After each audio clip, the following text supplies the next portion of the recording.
et bienvenue dans Very Hard. Vous connaissez sans doute Namco, ce studio mythique dont les bornes ont accueilli certains des plus fameux jeux de combat en 3D. Cela tombe bien car ce n'est précisément pas de ça dont je vais vous parler.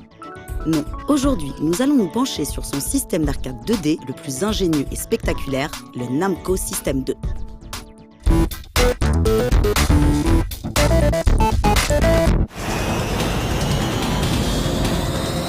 Au milieu des années 80, Sega dominait le marché de l'arcade grâce à une maestria technique qui lui assurait une avance confortable sur ses concurrents.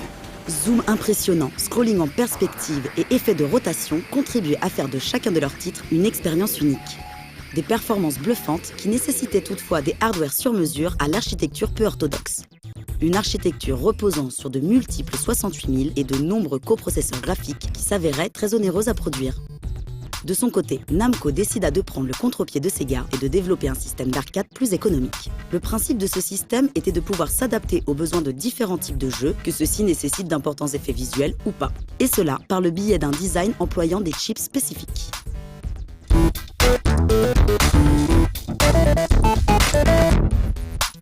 Le Namco System 2 sorti en fin d'année 1987. Il fut l'occasion pour son constructeur d'employer pour la première fois le fameux microprocesseur 68000.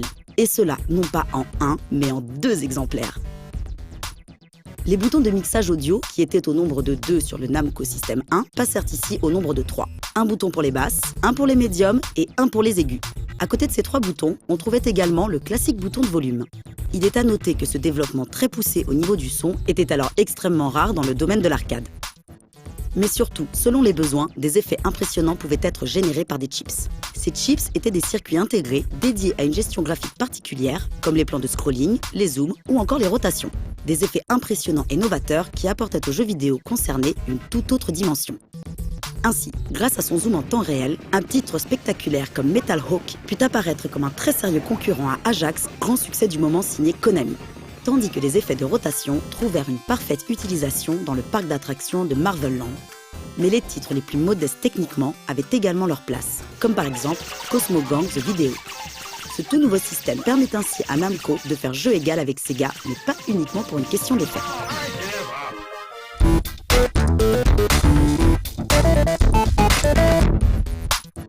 Contrairement à Sega, qui misait avant tout sur une expérience inédite par le biais d'une borne dédiée à chaque jeu, Namco fit le choix de bornes standards et convertibles.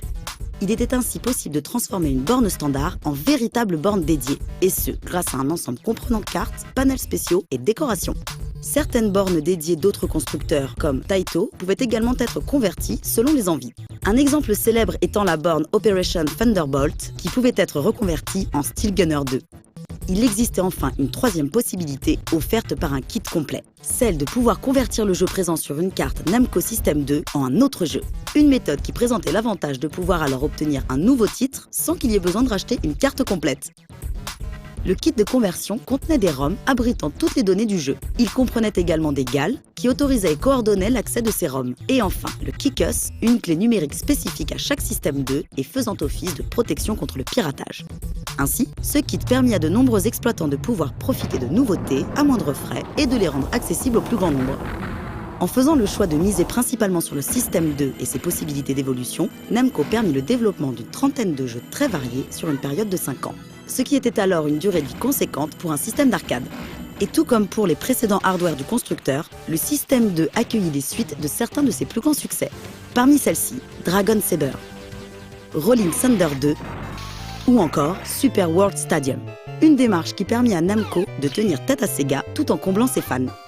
Mais en 1993, plus de 5 ans après sa sortie, ce système arriva en fin de cycle. Son décalage avec les nouveaux standards de l'électronique devenait alors trop important et surtout le système 2 s'avérait totalement inadapté à la gestion des polygones 3D.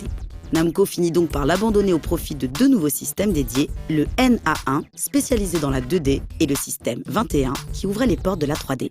Néanmoins, on vit par la suite certains systèmes dérivés du système 2, notamment pour les besoins de Nebula's Ray et The Outfoxes. Des titres qui perpétuèrent une certaine idée de l'action intense et riche en effets spectaculaires.